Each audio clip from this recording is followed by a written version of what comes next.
आरोग्य मंदिर 33 जगह पे नए योजना के तहत जो हमारे देश के प्रधानमंत्री आदरणीय नरेंद्र मोदी जी की एक विशेष कल्पना के जन औषधि केंद्र और आरोग्य मंदिर, दिल्ली में 33 जगह पे आरोग्य मंदिर और 17 जगह पे जन औषधि केंद्र आज एक ही समय में खोले जा रहे हैं। और मैं चाहूंगी कि स्क्रीन वही चलती रहे जो अलग अलग स्थानों पे आरोग्य मंदिरों का उद्घाटन हमारे सभी मंत्रीगण, सांसदगण, विधायकगण अलग अलग जगहों पे कर रहे हैं। एक बार जोरदार तालियां, अभिनंदन पूरी स्वास्थ्य विभाग की टीम के लिए, जिन्होंने इतने छोटे से समय में इस प्रकार से सुंदर आरोग्य मंदिर, जिसमें विशेष रूप से बहुत सारी ऐसी फैसिलिटीज जनता को दी गई है जो अदरवाइज अवेलेबल नहीं थी। आज इस मंच पे उपस्थित मेरे साथी, हमारी टीम के सदस्य, विधानसभा में चीफ विप और लक्ष्मी नगर से विधायक अभय वर्मा जी जो इस कोर्ट के सदस्य भी हैं, हमारे स्वास्थ्य सचिव निखिल कुमार जी, आदरणीय संजय गर्ग जी, प्रिंसिपल डिस्ट्रिक्ट जज, उनका भी मैं अभिनंदन करती हूं। डीके शर्मा जी जो प्रेसिडेंट हैं बार काउंसिल के, उनका भी मैं अभिनंदन करती हूं। दानिश जी जो हमारे विशेष सचिव हैं स्वास्थ्य विभाग के, जिन्होंने बड़ी मेहनत के साथ इस पूरे काम को सिरे चढ़ाया, आपका भी मैं अभिनंदन करती हूं। अमोल श्रीवास्तव जी जो कि हमारे डिस्ट्रिक्ट मजिस्ट्रेट हैं, और इसके अलावा यहाँ पे उपस्थित हमारे सभी विशेष अतिथिगण, विकास गोयल जी, अरविंद गर्ग जी और सभी, रति मक्कड़ जी। साथियों, बार बार एक विषय दिल्ली में चल रहा था, मोहल्ला क्लिनिक, मोहल्ला क्लिनिक। और मोहल्ला क्लिनिक क्या था, उसकी हालत मुझसे बेहतर आप सभी बता सकते होंगे।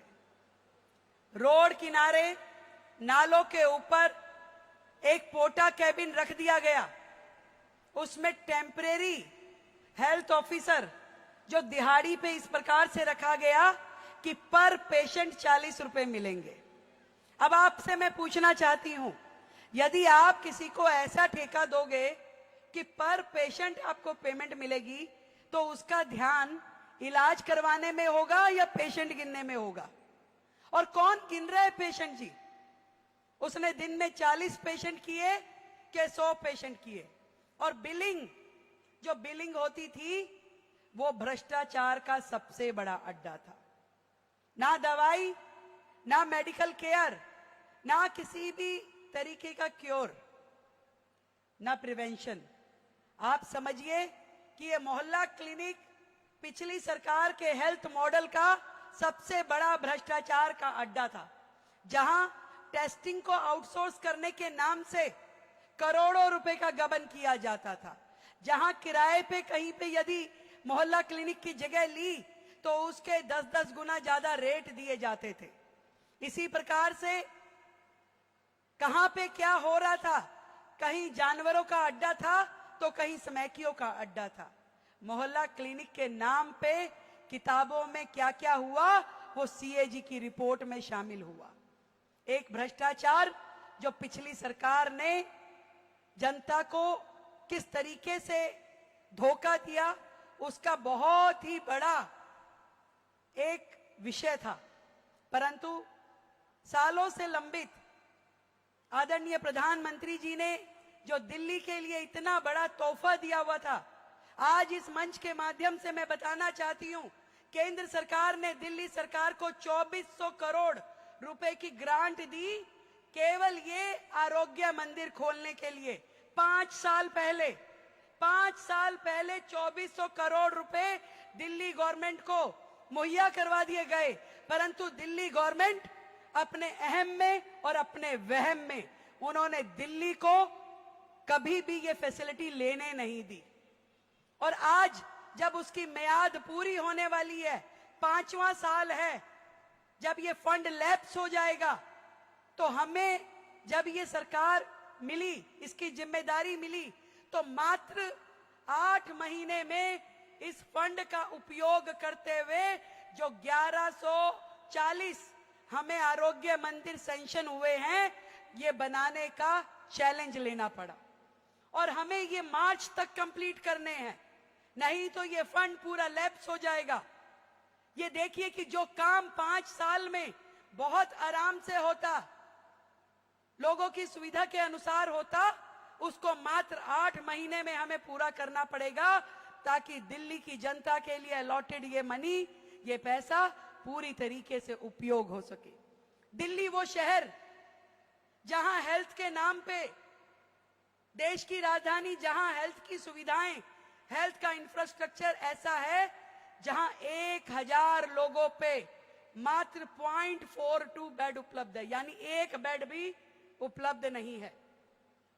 जहां लोगों को प्राइमरी हेल्थ और सेकेंडरी हेल्थ के बीच का फर्क नहीं पता होता, पेट में दर्द भी होता है तो सबसे बड़े अस्पताल में पहुंच जाएंगे, और सबसे बड़ी बीमारी होती है तो पड़ोस के नर्सिंग होम में उसको इलाज नहीं मिल पाता।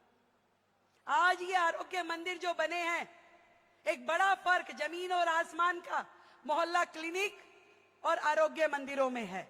ये मीडिया के बंधु बार बार पूछते हैं कि मोहल्ला क्लिनिक बंद करके आरोग्य मंदिर खोले जाएंगे क्या? मोहल्ला क्लिनिक जो भ्रष्टाचार के अड्डा था, जहां जहां आरोग्य मंदिर खुलता जाएगा, मोहल्ला क्लिनिक को पिछली सरकार की झाड़ू के द्वारा ही साफ कर दिया जाएगा पूरी तरीके से। क्यों? क्योंकि एक बेटर फैसिलिटी दिल्ली की जनता को दे रहे हैं। मोहल्ला क्लिनिक तो मात्र 300-400 जगह पे पोटा केबिन में थे, पर दिल्ली को जब 1150 आरोग्य मंदिर मिलेंगे, जिसका अभी हमने उद्घाटन किया 30,000 प्रीमिसेस में, जहां की ना केवल दवाई, doctor, medical staff, nursing staff, बल्कि हर प्रकार की टेस्टिंग की सुविधाएं, इनबिल्ट लैब, जहां आप टेस्टिंग की सुविधा देते हैं, जहां पे आप फैमिली प्लानिंग के तहत लोगों को सुविधा देते हैं, जहां पे आप गर्भवती महिला को वैक्सीन उपलब्ध करा सकते हैं, जहां पर आप हर प्रकार का प्रिवेंशन के भी ट्रीटमेंट हैं, जहां वैक्सीनेशन की भी सुविधाएं हैं, जहां पे पूरी तरीके से दवाइयों की फैसिलिटी उपलब्ध है, जहां पे क्वालिफाइड डॉक्टर होंगे, और जो परमानेंट स्ट्रक्चर में बनी हुई आपकी आरोग्य मंदिर होगी। वो स्वास्थ्य का मंदिर है जो दिल्ली की जनता के लिए उपलब्ध होगा कि आपको यदि मीडियम या छोटी प्रॉब्लम है तो आप अपने नजदीक के आरोग्य मंदिर में जा करके उसका समाधान ले सकते हैं। हमारा ये टारगेट है कि दिल्ली को हेल्थ इंफ्रास्ट्रक्चर की दृष्टि से बेहतरीन बनाया जाए, जहां कम से कम जो WHO का मानक है, WHO कहता है कि 1000 लोगों पे कम से कम 2 बेड तो हो, परंतु हम 3 बेड्स की योजना लेकर के चल रहे हैं, और मैं विश्वास दिलाती हूं कि कम से कम इलाज की कमी के कारण कोई दिल्ली वासी अपनी जान नहीं गंवाएगा। यह विश्वास आपको अपनी सरकार, दिल्ली की आज की सरकार आपको दिलाती है। आरोग्य मंदिर, जन औषधि केंद्र, देखिए कितना दुर्भाग्य था दिल्ली का। जन औषधि केंद्र जिसमें केंद्र सरकार ने 70, 80, 90% तक की भी कम रेट की दवाइयां उपलब्ध कराई, सर्जिकल इंस्ट्रूमेंट उपलब्ध कराए, परंतु पिछली सरकार ने, क्योंकि उसमें प्रधानमंत्री शब्द जुड़ा था, लेना पसंद नहीं किया। बड़ी मुश्किल से दिल्ली में जहां जहां केंद्र ने सख्ती से आदेश दिए, केवल वहां जन औषधि केंद्र लग पाए, परंतु आज इस 100 दिन की सरकार ने आते ही निर्णय लिया कि पूरी दिल्ली में हर सरकारी अस्पताल में जन औषधि केंद्र खोले जाएंगे, और आज 17 जन औषधि केंद्रों का उद्घाटन हमारी सरकार ने आज के इस कार्यक्रम के माध्यम से किया है। आपके दुख दर्द, आपकी तकलीफें सरकार की अपनी तकलीफें हैं। आज मैं इस प्रांगण में हूं, 30,000,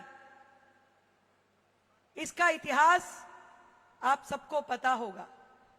जब युद्ध हुआ मुगलों के साथ में, तो गुरु साहब ने 30,000 लोगों की सेना बनाई और उसको यहां पे लंगर लगा करके कुछ दिन के लिए रोका और इसका नाम 30 हजारी पड़ा। और आज एक बड़ी सेना इस 30 हजारी कॉम्प्लेक्स से देश की न्याय व्यवस्था के लिए लड़ती है, उन सभी बुराइयों से टकराती है जो ना केवल समाज को बल्कि पूरे के पूरे राष्ट्र को नुकसान पहुंचाते हैं। और मैंने जो ये स्थान चुना कि मैं खुद एक एडवोकेट होने के नाते मुझे लगता है कि इस कम्युनिटी के लिए मेरा अपना भी कुछ फर्ज है। शर्मा जी ने कहा कि हमारा ग्रांट बढ़ा दिया जाए। मैं शर्मा जी से कहती हूं कि मैं आपकी बहुत सारी डिमांड पे विचार करूंगी, पर यहां उपस्थित सारे वकीलों से मेरी एक डिमांड है, अगर आप वो मानोगे तो मैं बाकी की विचार करूंगी। आप पूछेंगे क्या? अभय जी पूछ रहे क्या? भाई एक तो ये शहर को गंदा करना बंद करो। ये जो पोस्टर लगाते हो ना, जहां जहां कोर्ट है उसके आसपास की सारी दीवारें पोस्टरों से लबालब रहती है। भाई ये नहीं चलेगा। स्वयं उतारो और क्लीन करवाओ। जज साहब आदेश दीजिए, आप बहुत स्वयं ऑटो आदेश लेते हैं ना, ये भी दीजिए। किसी भी कोर्ट के बाहर मेरे किसी भी वकील भाई की बहन की कोई भी पोस्टर वाली दीवार खराब ना हो, इसके लिए मुझे आपका साथ चाहिए। भाई दोगे? वकील कहाँ हैं, कितने हैं? एग्री कर रहे हैं आप लोग? नहीं लगे हुए, मैंने आते हुए भी देखे हैं। आपके नहीं होंगे, दूसरे के हैं, तीसरे के हैं। यहां का इलेक्शन हो तो आप समझ लीजिए पूरी दिल्ली पोस्टरों से लग जाएगी। ऐसे नहीं करना। एक साझी जिम्मेदारी हम सबकी है, दिल्ली को बेहतर करने की, दिल्ली को सुंदर करने की। और हम सब मिलकर के जब तय कर लेंगे कि दिल्ली कम से कम हमारी वजह से गंदी ना हो, तो मुझे लगता है कि इस शहर को खूबसूरत बनाने में, इस शहर को हरा भरा करने में हम सबका योगदान होगा। हम स्वस्थ रहें, हमारी दिल्ली स्वच्छ रहे। ये मिशन केवल सरकारों का मिशन नहीं है। इस मिशन के लिए हम सबको मिलकर काम करना पड़ेगा। उसमें जितनी जिम्मेदारी सरकार की है उतनी ही जिम्मेदारी समाज की भी है। और उस समाज के रक्षक बनके जब आप लोग भूमिका निभाते हैं तो मेरी आपसे ये अपेक्षा है कि शहर को गंदा करने में हमारा रोल नहीं होना चाहिए। ये बात, ये रिक्वेस्ट यदि आप लोग अपनी मुख्यमंत्री की मान सकते हैं तो आपकी जितनी डिमांड है उसको आगे लेके जाने की जिम्मेदारी मेरी है। कह रहे मान ली, कह रहे सस्ता सौदा है। पर नहीं, सच में मैं मन से ये बात कहती हूं, जिस जगह पे हूं वहां से कहती हूं। और हमेशा एक चीज इसके साथ जोड़ती हूं कि देश की सेनाएं सरहद पे लड़कर के दुश्मनों को करारा जवाब देकर अपनी देशभक्ति दिखाती है। हम जो लोग समाज में रहते हैं, देश के भीतर रहते हैं, हमें देशभक्ति दिखाने का इससे बेहतर कोई और तरीका नहीं है कि कम से कम हम अपनी कारण से, अपनी ओर से अपने शहर को, अपने देश को कुछ पॉजिटिव दे ना दे, कम से कम नेगेटिव ना करें। आप सबको मेरी ओर से ढेर सारी शुभकामनाएं, बधाई। विशेष रूप से हमारी हेल्थ डिपार्टमेंट की पूरी टीम को, निखिल जी को, दानिश जी को, आप सब ने दिन रात मेहनत करके जिस तरीके से इन आरोग्य मंदिरों को बहुत छोटे समय में, मात्र 100 दिन के समय में 33 आरोग्य मंदिर तैयार किए, और वो भी बहुत ही ब्यूटीफुली डेकोरेटेड, जहां पे किसी भी व्यक्ति का आने का मन करेगा, इलाज कराने का मन करेगा, ये साफ सुथरे रहें। और हमारी ओर से, सरकार की ओर से पूरा प्रयास रहेगा कि दिल्ली वालों को बेहतरीन मेडिकल फैसिलिटीज दी जाए। आयुष्मान योजना जो सरकार ने अपनी पहली कैबिनेट में पास की, उसका लाभ पूरी दिल्ली को मिले। वय वंदन योजना, देखो वकील साहब, एक काम तो हमने आपका कर दिया। पूरे परिवार के 70 साल से ऊपर के जो बुजुर्ग हैं, उनकी जिम्मेवारी तो हम सब ने उठा ली ना, सरकार ने। वो आपके परिवार का हो, मेरे परिवार का हो, या जज साहब के परिवार का हो, उसकी जिम्मेदारी आज सरकार ने अपने ऊपर लिए कि राज्य के सभी बुजुर्ग 70 साल से ऊपर वाले, उनके 10 लाख रुपए तक का इलाज, उसमें कोई इनकम क्राइटेरिया, कोई भेदभाव नहीं है। आपको पूरी की पूरी फैसिलिटी, पूरा इलाज दिल्ली सरकार स्वयं करवाएगी। तो ऐसी फैसिलिटी का आधा तो हमने आपका परिवार का बोझ साझा कर लिया है और बाकी की भी तैयारी करेंगे। तो पूरी एक कलम से हमने पिछली सरकार की हर योजना पे हम 4 बार सोचते हैं करें कि नहीं करें, पर वो 50 करोड़ रुपए मैंने एक कलम से आगे बढ़ा दिए कि भी वकील भाइयों के लिए करना जरूरी है।